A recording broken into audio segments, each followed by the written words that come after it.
What is going on, everybody? Welcome back to another episode of the J Area Podcast, where my name is Jose Ramos Jr., and as a lifelong fan of movies, this is where I share some of my personal favorites, as well as my thoughts on each film. Now, on last week's episode, we covered The Evil Dead, directed by Sam Raimi, as one of my favorite sequels to not only a horror franchise, but just in general, as it's able to build upon what was already built on the first film. But in doing so, I'm keeping up with the theme that the closer we get to Halloween, I will continue to cover horror movies for the time being, and being that we covered Evil Dead 2, and that Sam Raimi had a little bit of creative influence from another director named Wes Craven, I thought it would be fitting to now transition to one of Wes Craven's most popular films of all time.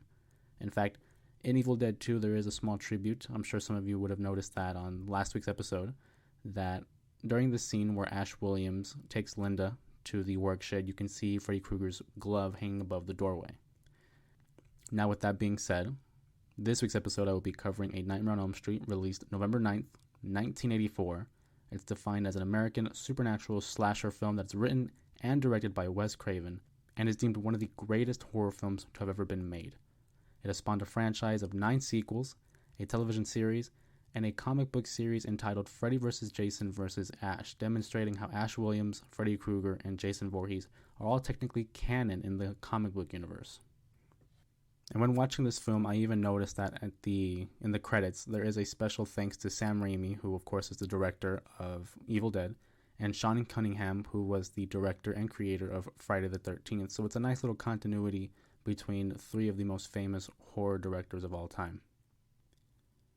A quick synopsis for the film is that the plot concerns a group of teenagers who are targeted by Freddy Krueger, an undead former child killer who can murder people through their dreams, as retribution against their parents who burned him alive.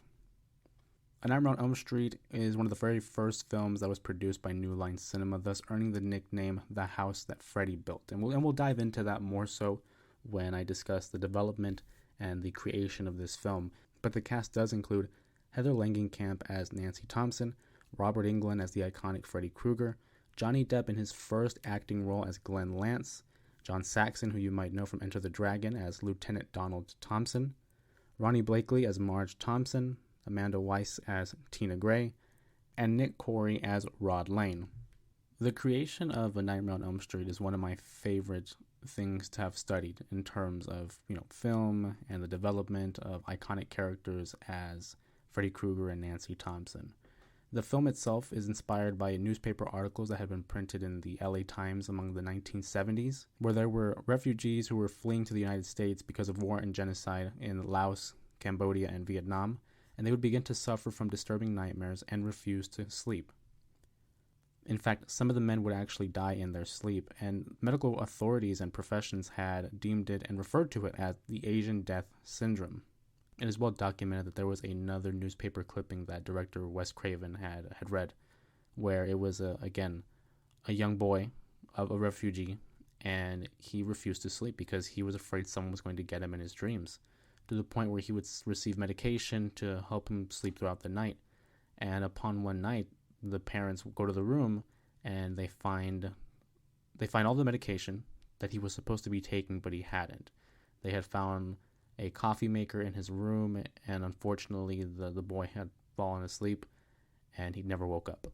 And this intrigued Wes Craven, as he thought, this is a very real situation happening in the world, and he wanted to be able to tell that story also through the horror elements, as horror is among one of the most popular genres and one that many people are able to invest in regardless of their background.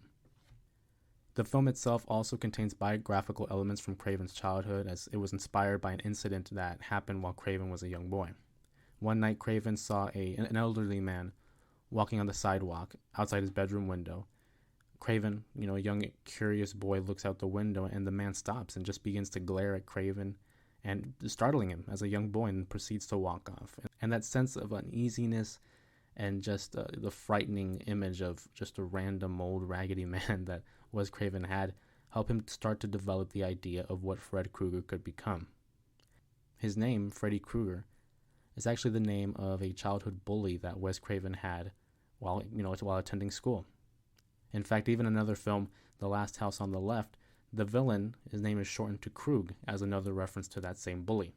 And Elm Street is also another reference to his upbringing, as Elm Street was the name in Wheaton, Illinois, where Wes Craven had gone to college. Everything about Freddy Krueger in this story is meticulously pinpointed and picked out for a reason, even down to the color of his sweater. Originally, the idea was to have him wear a red and yellow color of his sweater, but they decided on the red and green because, according to an article that Craven had read, these are the two colors that are deemed the most clashing colors to the human retina, otherwise to the eyesight. So having red and green in your dream is such more poignant, and you're able to pick it out more. In deciding how he wanted to portray Freddy and how he wanted to present him to audiences, he did want to avoid giving Freddy a mask, as it has already been overdone with the likes of Leatherface, Michael Myers, and Jason Voorhees. But he also intended Freddy Krueger to be that of a silent killer, just like them in their vein. But the inclusion of his voice and his personality and the charisma that Robert Englund had brought, I really think helps escalate the performance and in a way separates him from the pack, because he can use it as a form of taunt. This is something that Freddy, Michael, and Leatherface don't do. Freddy Krueger. When Freddy Krueger is targeting these teenagers, he's able to verbally taunt these teens, and again, with his just personality and his sick sense of humor, it adds to another layer of frightening and scaring the audiences. He wanted to avoid using a knife as well, as it has been overdone. Everyone uses some kind of form of blade.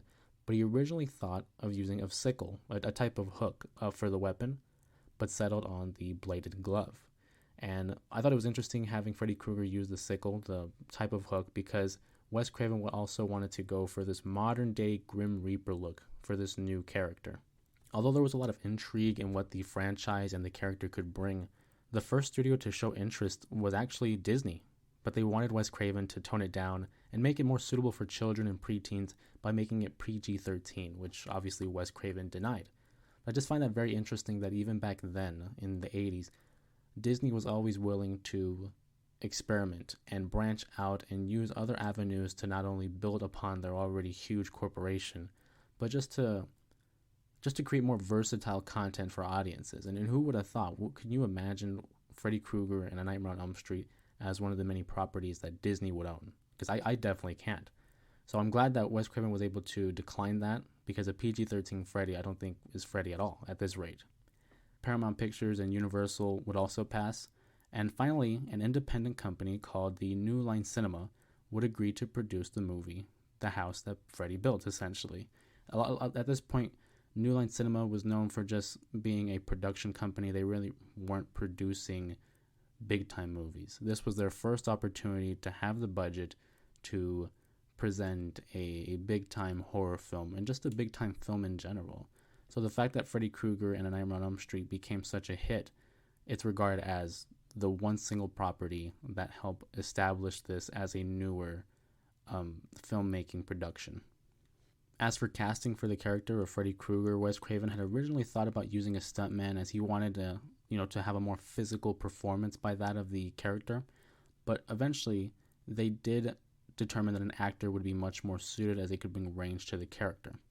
In terms of stuntmen, though, Kane Hodder, who most would recognize as one of the more famous men to have played Jason Voorhees, Kane Hodder says that he had spoken with Wes about the role, and that originally the role was intended to be for a larger man, that of like a Jason Voorhees. Wes would eventually change his way of thinking and would go with Robert Englund. He thought Englund could provide a sleazy and weasel-like performance, as most murderers or abusers were never really hulking figures, but the size of an average person, which only adds another level of fear to the idea that a killer could be amongst us at any moment.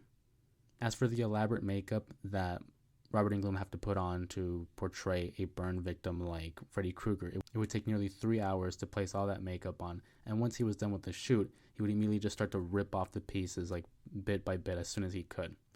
Another interesting point that I thought was fascinating was Robert Englund, when approaching this role, wanted to base it off of like a Ted Bundy and a BTK killer, which for most people who follow like true crime would know that Ted Bundy was among one of the more charismatic serial killers to have ever been.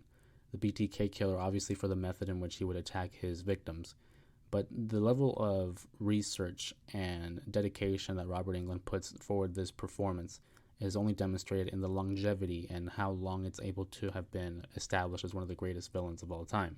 As for his counterpart, Nancy Thompson, Wes Craven wanted someone who was very non-Hollywood. He didn't want someone that you could imagine being in the movies. He wanted someone genuine, someone sincere, someone real.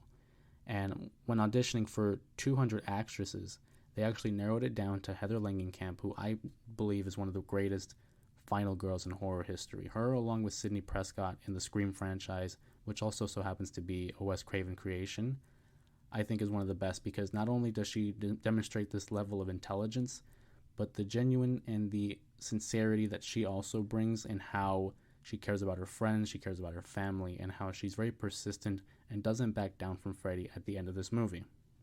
And when looking at the cast, there's one name that really jumps out compared to everybody else, and that's Johnny Depp. Initially, when casting Glenn, they wanted an unknown actor, and Johnny Depp fit the role, but he wasn't even auditioning for the role. He was actually accompanying his friend Jackie Earle Haley to audition, which coincidentally enough, in 2010, when they would do the Nightmare on Elm Street remake, Haley would actually become Freddy Krueger. The character Glenn was originally written as a big blonde football player, but when Wes Craven brought out the headshots of several actors that were up for the role, his daughters had picked Johnny Depp just based on his appearance. They said you would be a fool to not choose him. They called him gorgeous, they called him cute, and just based off of his daughter's reaction alone, he went with Johnny Depp just to, again, accommodate for another demographic in the audience. It is rumored that the likes of Brad Pitt, Kiefer Sutherland, Nick Cage, and even Charlie Sheen were down to play the role. Charlie Sheen, of course, wanted too much money. As for the others, they lost out to Johnny Depp. The filming of the film itself had taken 32 days, and interesting enough, the high school that they used for this film is the very same high school used in Grease and Pretty in Pink.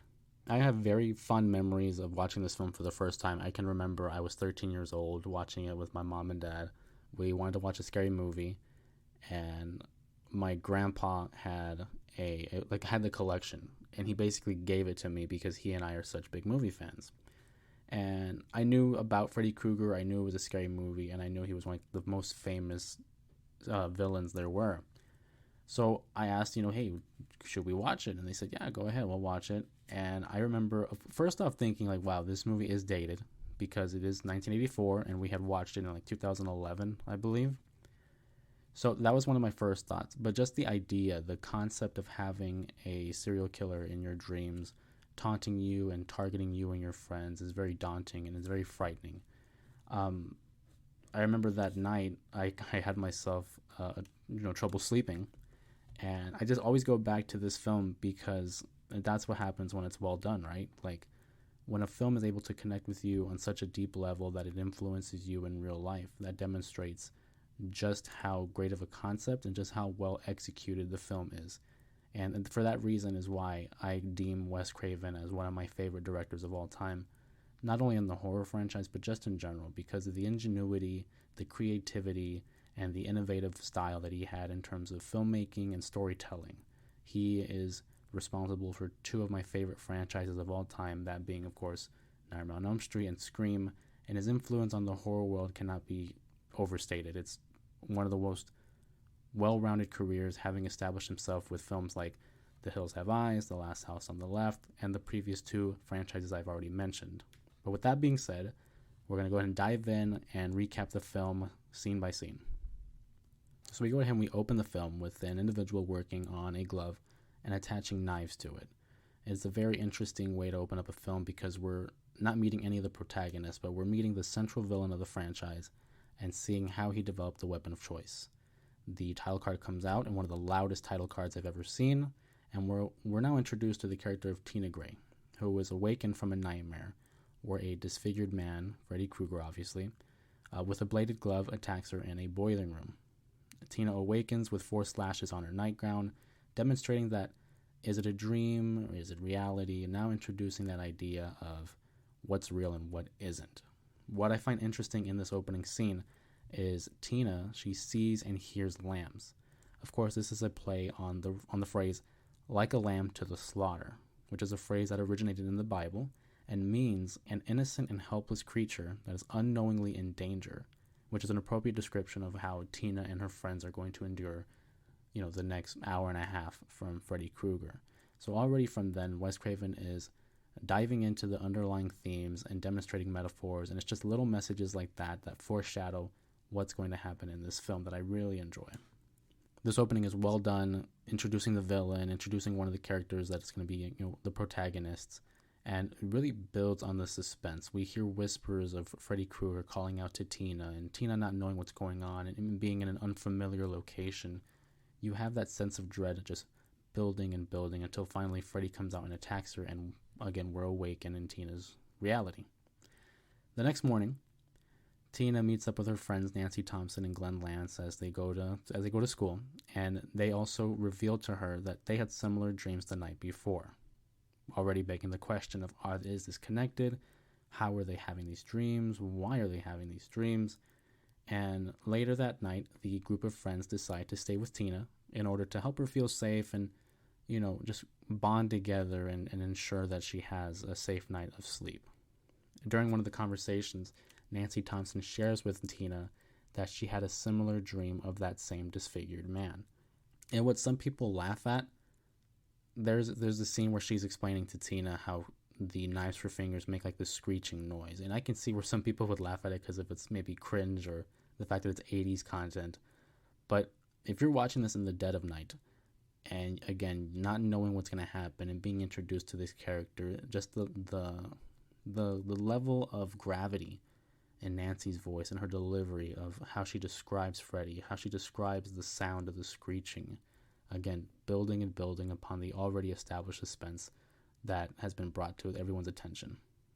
Of course, Rod Lane, Tina's boyfriend, then appears, startling all of them. And while they all head off to bed, there is one of the more iconic scenes in that Nancy Thompson is lying in Tina's bed, and above her is a crucifix hanging on the wall. And you can see a figure begin to push itself against the wall, almost stretching through, trying to, again, burst through the wall and get to Nancy. And one of the more well-done stunts in this film, the way that was done was that the wall was made of spandex. And one of the crew members pushes their face up against the wall as hard as they can to create that image of Freddy Krueger, again, pushing himself through the wall. It is that very night that Tina is violently murdered in her sleep. Rod is awakened by this, and Tina is dragged across the walls and ceiling. Nancy and Glenn try to break into the room, and eventually they are able to, but they notice that Tina is now dead, and Rod is suddenly missing, establishing him as one of the individuals that could be guilty of this crime. The scene itself, though, again, iconic scene after iconic scene, because Tina is suffering another dream. She is somehow levitated to the sky, up in the air, and is dragged on the walls, dragged on the ceiling. And we will get to that scene. We'll get to how that scene was created, because there's another scene that was done similarly. But again, innovation, creativity, just reestablishing what the genre of horror could do. It's one of the more iconic deaths in horror movie history, and it's just super well done. And again, I'll dive into it more so later. There's another scene that kind of correlates with it. The next day, Nancy's father, Lieutenant Don Thompson, arrests Rod, despite Rod claiming to be innocent. And later that day, Nancy's at school, but she falls asleep in class and has a dream of the disfigured man, aka Freddy Krueger, as she is chased into a boiler room. The music that they choose to play, this really heightens up the fear, that really heightens up the scares, and Nancy Thompson forces herself to move her arm onto one of the pipes, causing her to awaken, but it leaves a burn mark on her arm in reality, again begging the question of what is real, what isn't, and why are my dreams able to inflict marks on me in reality. A small piece of information that I thought was interesting: the teacher in this scene is actually played by Lin Shaye, who most fans of the Insidious films would know is the character Elise. And the fact that Elise, aka Lin Shaye, was one of the first actors that I really saw a lot in New Line Cinema films, because this is in 1984. 10 years later, New Line Cinema would also produce another film called Dumb and Dumber, where Lin Shaye in the movie, and then years later, seeing her in the Insidious films just carries on that continuity of her working relationship with them, and it's one of the small details that I always smile at when I see her. Later that day, Nancy then visits Rod at the station, where he reveals that he also had the same dreams of this man, Freddy Krueger. This leads to Nancy believing that this is the man behind it. There's no other explanation. What a coincidence that we're all having the same dream around the time that Tina did, and now she's gone. We head back home. Nancy's taking a bath, and she dozes off and nearly drowns as someone drags her from underneath the water. And the way this scene was done was the tub itself was a bottomless tub, as the bathroom set was built over a swimming pool. Heather was replaced with a stunt woman, and someone, obviously another stuntman, was underneath, and they would begin to drag the stunt woman, simulating Freddy Krueger attacking Heather. And it's just really interesting. And when you stop by and you look at it scene by scene and frame by frame, the way they're able to connect the underwater shots of her being dragged underwater, and then combining Heather being alone in the tub and calling out for her mom's help. Again, it plays on one of those small fears, on like drowning and falling in the tub. And I'm not even touching on one of the more iconic shots, and that's when Freddy Krueger's glove comes from under the water and reaches out to Nancy in one of the more famous shots of the film and in horror history. This only proves how Wes Craven is able to attach himself and influence the audience as to what their real fears are, because not many people would have thought about that imagery, but seeing it done so in a way where it evokes emotion for a character, it evokes emotion for the audience, is super well done. After this scene, Nancy's heading off to bed, but she's starting to take caffeine pills, and she's trying to remain awake. And there's even a scene where she's watching The Evil Dead, which I already referenced in one of my other YouTube video shorts, or you can find it on TikTok. But she's watching The Evil Dead, which was a direct tribute from Wes Craven to Sam Raimi, who had the Hills of Eyes pictures in his first movie, The Evil Dead. I dive more into that on my YouTube channel, so go ahead and check that out. But in doing so, she's trying to stay awake, and she invites Glenn over in order to watch over her and to ensure that she's okay. Nancy, again, then falls asleep and sees Freddy Krueger attempting to kill Rod, or preparing to kill Rod, I should say, in the police station. Of course, during this scene, she finds her way back home. Freddy chases her back to her room, and there's a shot of Nancy Thompson running up the stairs, and the staircase begins to melt. This was interesting because one of the producers, Robert Shea, had a similar dream where, he was running up the stairs and it was just melting step by step. So they included this in the movie, and the way it's done is, instead of it being just regular floor, each step was made with pancake mix. So when she would take a step into it, it would just fall right through. Nancy then wakes up, of course, and is upset with Glenn for not waking her up, and they both make their way to the station, but discover that Rod is already dead. They say it was an apparent suicide, as Rod's body was found hanging by the bed sheet over the cell. The way this was done is they kind of filmed it in reverse. You can see how it was initially wrapped around his neck already, and they would just pull the bed sheet away from him slowly and then just play it in reverse, so it seemed like the bed sheet was tying itself around his neck. After they attend Rod's funeral, Nancy's parents become more concerned with her, and they decide to take her to a sleep disorder clinic. In one of the dreams, Nancy discovers that she took the man's fedora out of the dream and into reality. She finds out that in the fedora, his name, Fred Krueger, is written in it.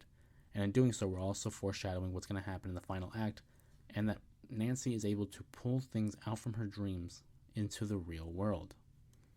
Once Nancy returns home, she discovers that the house is now completely barricaded. Marge explains that Krueger was a child murderer who had killed 20 children, but was released due to technicality, as there was a missing signature on one of the search warrants. But even though he was released on a technicality, he was hunted down by the parents. They would eventually burn him alive, thus killing him in the form of some vigilante justice. Nancy then realizes and recognizes that this is Krueger seeking vengeance for his death and is killing the teens as a way to get back at the parents. Nancy attempts to call Glenn to warn him, but his parents refuse, as they deem her too crazy. They don't want their son hanging around this girl who's just surrounded by trouble. They don't want Glenn to have to be a part of this, if anything.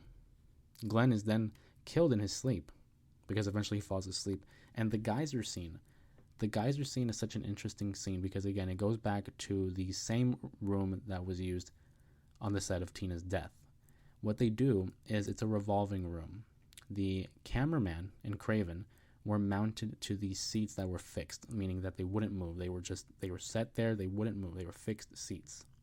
While the set itself, the room, would rotate.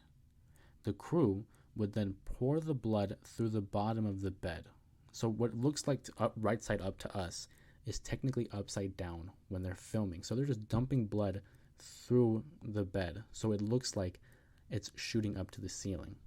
The very same way that they do it for Tina's death, where the room itself revolves and it's flipped upside down. So Amanda, the actress, who's playing Tina, is actually on the ceiling, moving around, crawling around, and simulating that she is actually levitating and being dragged on the ceiling.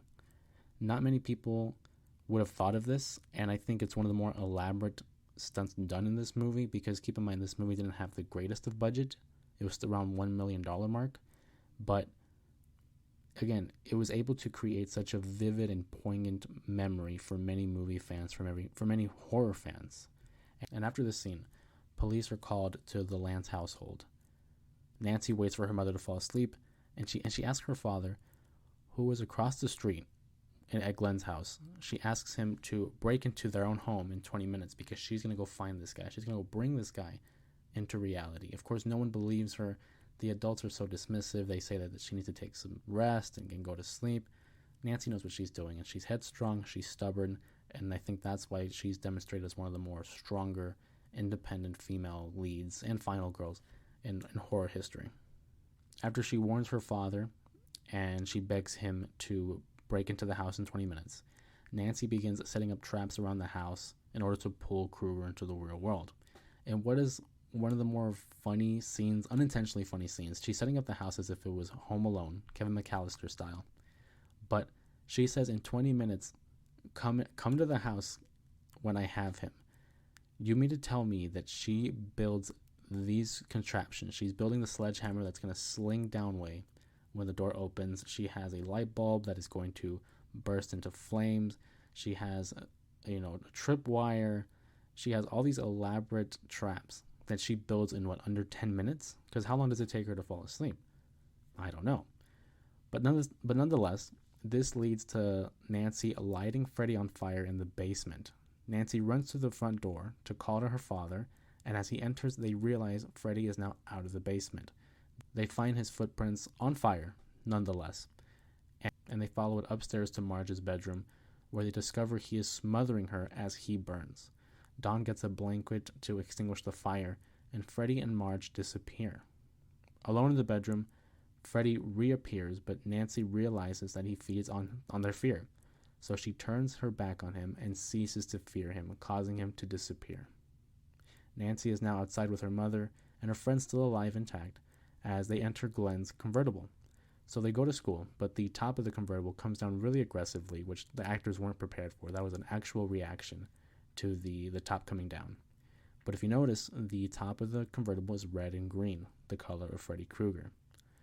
Glenn loses control of the car as the four kids begin to scream, driving down the street, and the three little girls jumping rope while they're singing the Freddy Krueger nursery rhyme, the 1, 2, Freddy's coming for you, as the film begins to end, but the camera comes back to the front doorway where Marge is then dragged through the window by Freddy Krueger as Freddy laughs. Among this film, that scene might be the one that doesn't age the best because it's clearly a mannequin.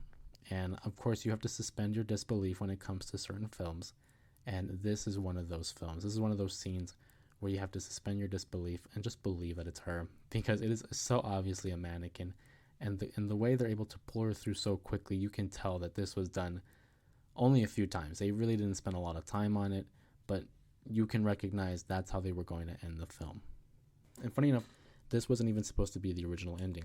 Wes Craven intended that the original ending was going to be that Nancy kills Freddy and ceases to believe in him, and she would awaken from a dream. Essentially, this whole movie was going to be one large, elaborate nightmare. But New Line Cinema, their leader and their producer, Robert Shea, demanded the twist ending as it would leave it open to interpretation for the audience. Personally, I just believe it's a way to, again, leave it as an open-ended ending, but also it leaves it open to sequels, knowing that Freddy Krueger wasn't really completely defeated.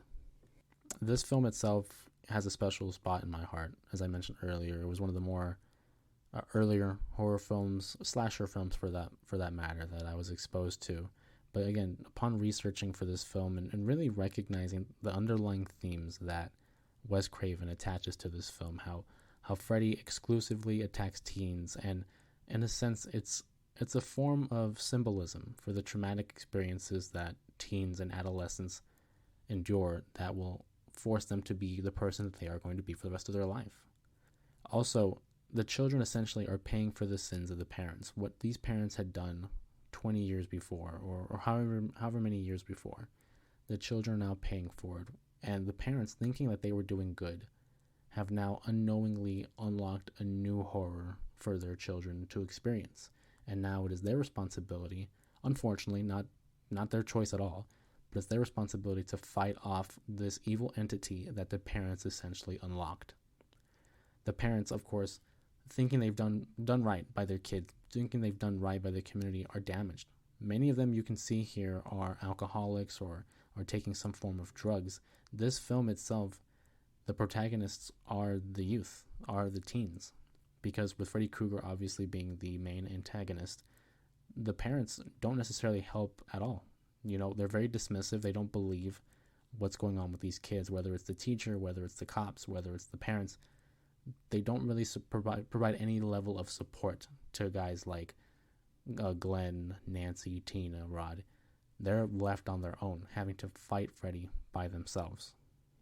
The film itself is a legendary film. It introduces us to another iconic horror character and overall just an overall villain in Freddy Krueger. I think Robert Englund's performance is second to none. His physicality, the charisma, and the menacing nature he's able to bring to the character have again demonstrated why it's so long-lasting and why it has been able to endure such a long level of success. I mentioned earlier all the sequels. There's only been one Freddy movie that didn't have Robert Englund as Freddy Krueger, and coincidentally enough, it didn't do that well. I think Robert Englund really makes the character. I think his humor, his physicality, as I mentioned, and the personality that he brings to the character escalated it with every film. Now, depending on what your favorite Freddy is, I feel like there's a version for everybody. For many, this is the best Freddy because he's menacing, he's dark, and he's not as comedic as he would become in movies like 4, 5, and 6. In number 6, he was a straight-up Looney Tune character, and there's some people who enjoy that. They love the hammy side of Freddy Krueger, who is cracking jokes literally every other second. Me personally, I think my favorite is Dream Warriors, the third installment of the franchise, because it's the perfect balance of that comedy meets horror. And I think back to Evil Dead, how I referenced how comedy and horror are a perfect balance of one another, being that they're two visceral reactions that we experience as human beings. It's hard to fake a genuine laugh. It's hard to fake being genuinely scared. So when you're able to balance them out and give like a jab of humor, you give them a jab of humor to set up that right hook of horror, because you're letting the audience, you're letting them have their guard down, and you're implementing more scare tactics throughout the film. And I think Robert Englund finds his way in that third film. Not to say that his other performances aren't good, but if you were to sit me down and ask me for sure which I think is the defining Freddy Krueger, for me it's Dream Warriors. And finally, again, I'd be a fool to not put over the performance of Heather Langenkamp as Nancy Thompson. A lot of people believe that Jamie Lee Curtis's Laurie Strode is the best final girl of all time, and it would be hard to disagree with that. I think she certainly is up there, but I think Nancy Thompson needs to have her respect as well, because her contributions to this film, and then adding to it in Dream Warriors, which one day we will cover, those are two films that I really think the presentation of a protagonist, the presentation of a hero, especially that of a female hero, because keep in mind, this was in a time where the female lead wasn't really as popular. Nowadays it is, but back then it wasn't. I think the performance done by Langenkamp is so well done. As I mentioned previously, and I'll harken back to it again, but the way she's able to play a genuine and sincere character to balance out with the pure evil that is Freddy Krueger. Again, it's a contrasting style, but it blends in well, and it's the ultimate good versus evil story that we all look for. But yeah, that has been A Nightmare on Elm Street. I have been thinking about doing watch-alongs. So I'll be watching a movie and recording myself and reacting to it. If that's something you're interested in, please comment down below, or let me know what kind of movies you want me to cover. I'll continue to be, knocking out these movies as I go and having them kind of intertwine and connect to each other in a sense. But please, let me know what you guys want to hear. I'm going to continue to do horror movies, but until then, we will see you next week on the J Area Podcast, where, again, we'll follow down the line of continuity. Wes Craven's most famous film is A Nightmare on Elm Street. But next week, we will cover probably my favorite slasher movie of all time, and most certainly my favorite Wes Craven film of all time. That's right, we're going to 1996 Scream. Ghostface, Neve Campbell as Sidney Prescott. I think it's one of the greatest slashers ever done. I think it's one of the best horror films ever done. It is certainly one of my favorite movies of all time, and I'm really looking forward to sharing the behind the scenes of how they were to create this world of Woodsboro and how reality, again, influences the production of this film. But until then, my name is Jose Ramos Jr. This has been the J Area Podcast, and we will see you next week.